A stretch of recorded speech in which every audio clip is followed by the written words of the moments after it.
Hello मैं Chhotu and Chutkis, it's your Srishti here. हम लोगों ने Bihar board class 8 science book का चैप्टर 6 स्टार्ट किया था, जिसका नाम है घर्षण और कारण।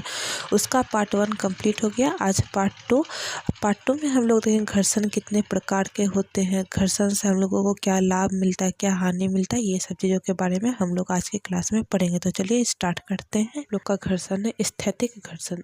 स्थैतिक घर्षण किसे कहेंगे, इसका सबसे अच्छा एग्जाम्पल है कि जब हम लोग बस पर बैठे हुए रहते हैं, बस जब चलती है तो हम लोगों का शरीर तो स्थिर है, लेकिन बस तो आगे बढ़ रही है और हम लोगों का शरीर क्या होता है, पीछे की ओर धक्का खाता है। तो जब हम लोगों का शरीर पीछे की ओर धक्का खाया, पीछे की ओर हट गया, अब बस आगे चली और हम लोगों का शरीर पीछे की ओर जब हो जाता है तो वही स्थैतिक घर्षण कहलाता है। इसका मतलब क्या हुआ कि जब भी किसी वस्तु पर बल लगाया जाता है, अगर वह वस्तु स्थिर में है तो वस्तु के सतह और जिस पर वस्तु रखा गया है उसके बीच में एक बाहरी बल कार्य कर रहा है, लेकिन बाहरी बल के विपरीत भी दूसरा बल कार्य करता है। उसी बल को हम लोग स्थैतिक बल कहते हैं। वही परिभाषा यहाँ लिखी गई है। जब किसी स्थिर वस्तु पर गति के लिए बल का प्रयोग किया जाता है तो शुरू में ही वस्तु में गति नहीं होती है। कम परिमाण में बल प्रयोग करने पर घर्षण द्वारा संतुलित हो जाता है।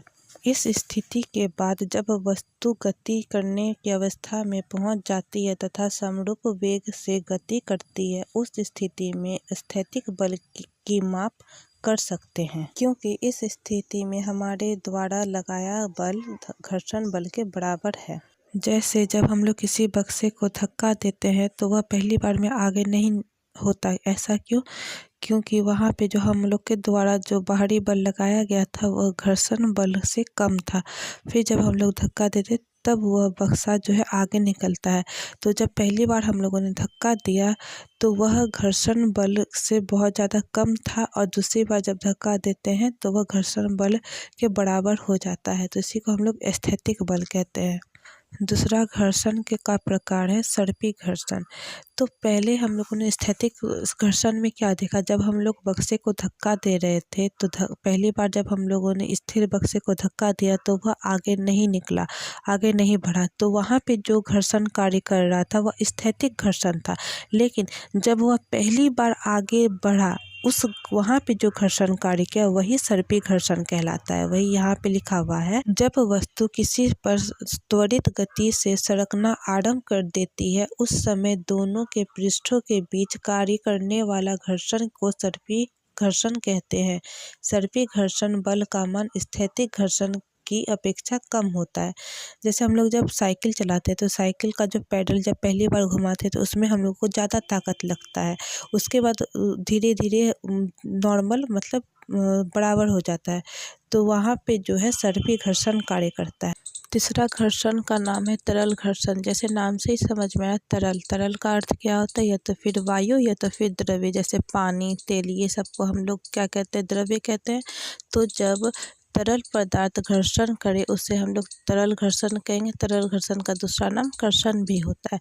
तो तरल घर्षण कैसे घर्षण करते हैं, जब हम लोग पानी में तैरते हैं तो हम लोगों को शरीर से ज़्यादा ताकत लगा के पानी से आगे निकलना पड़ता है। इसका मतलब क्या हुआ, पानी जो है हम लोग के उल्टी दिशा में बल लगा रहा है, एक घर्षण लगा रहा है, जिसके कारण हम लोगों को अपने शरीर से ज़्यादा ताकत लगाना पड़ता है। सेम उसी तरह से जब हम लोग लू जब बहती है, अगर हम लोग बाहर निकलते हैं तो हम लोग को अपने शरीर से बहुत ज़्यादा ताकत लगा के आगे निकलना पड़ता है। तो वहाँ पे भी कौन सा बल कार्य कर रहा है, कौन सा घर्षण कार्य कर रहा है, तरल घर्षण कार्य कर रहा है। हम लोग जब तरल पदार्थ पर घर्षण करते हैं तो वहाँ पे हम लोगों को अपने शरीर से अधिक ऊर्जा को निकालना पड़ता है। लेकिन पक्षी या तो फिर नाव या मछली, ये लोग का शरीर का जो बनावट है उसमें कम ऊर्जा खपत होता है। तो इसका मतलब क्या हुआ, तरल घर्षण जो है वह आकृति पर भी निर्भर करती है। मछली के शरीर का आकार हो या नाव के शरीर का आकार हो, दोनों के शरीर का आकार रेखीय आकार होता है। इसलिए मछली या नाव के द्वारा जो ऊर्जा लगाया जाता है तरल पदार्थ में, वहाँ पे उसके शरीर से ऊर्जा कम खपत होती है और हमारे शरीर से ऊर्जा ज़्यादा खपत होती है। तो तरल घर्षण का परिभाषा क्या हुआ? जिस तरह से पृथ्वी अपने सतह पर घर्षण करती है उसी तरह से तरल पदार्थ भी अपने विपरीत घर्षण करती है। उस बल को हम लोग तरल घर्षण या कर्षण कहते हैं। अगर हम तरल घर्षण की ओर बल लगाए तो ऊर्जा कम खपत होगा। अगर तरल घर्षण के विपरीत दिशा से हम लोग बल लगाए तो हम लोग के शरीर की ऊर्जा ज़्यादा खपत होती है।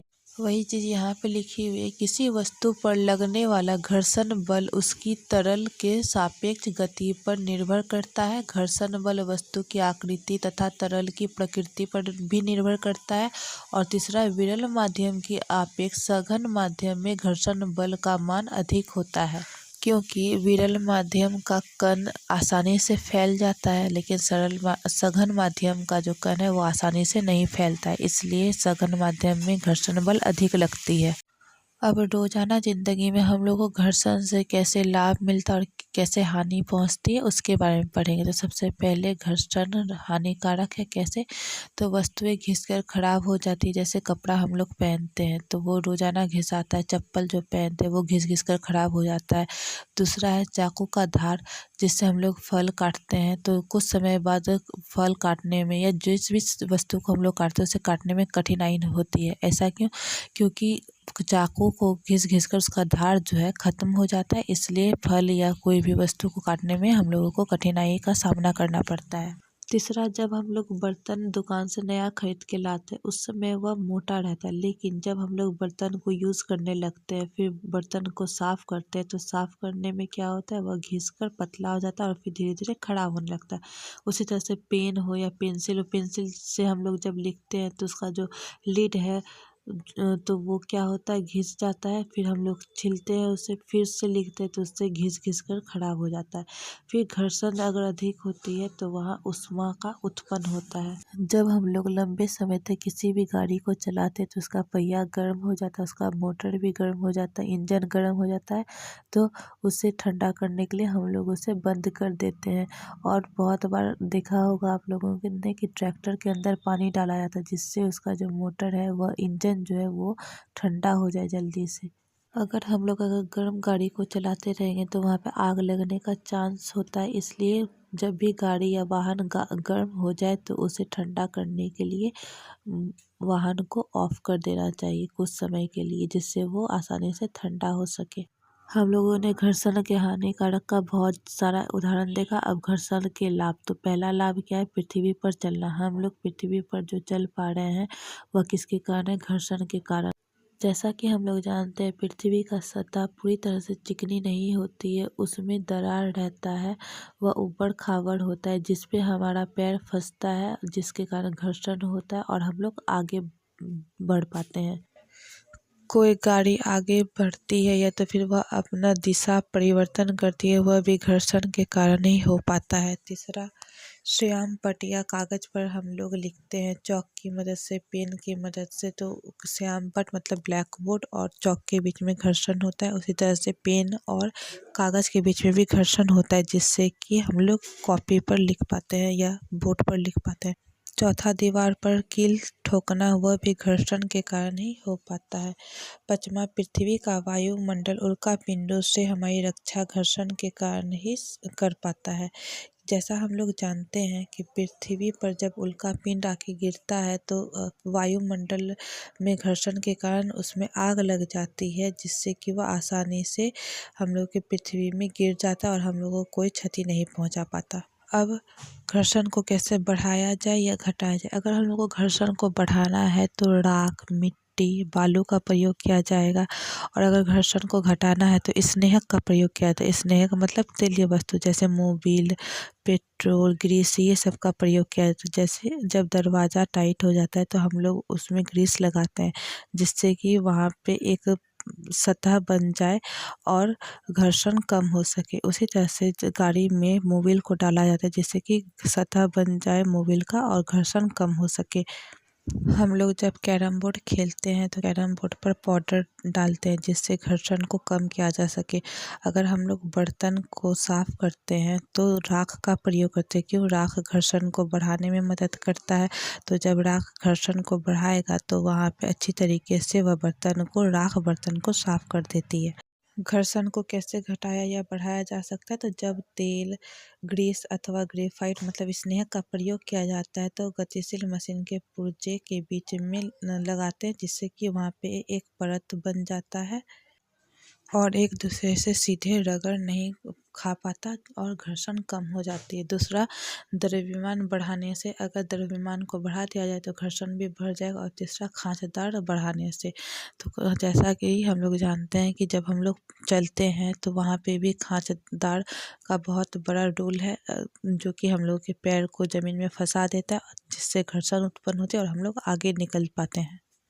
अगर चप्पल या जूते का सोल हो या टायर हो, अगर उसे खांचदार अगर नहीं बनाया जाएगा तो हम लोग आसानी से फिसल के गिर सकते हैं।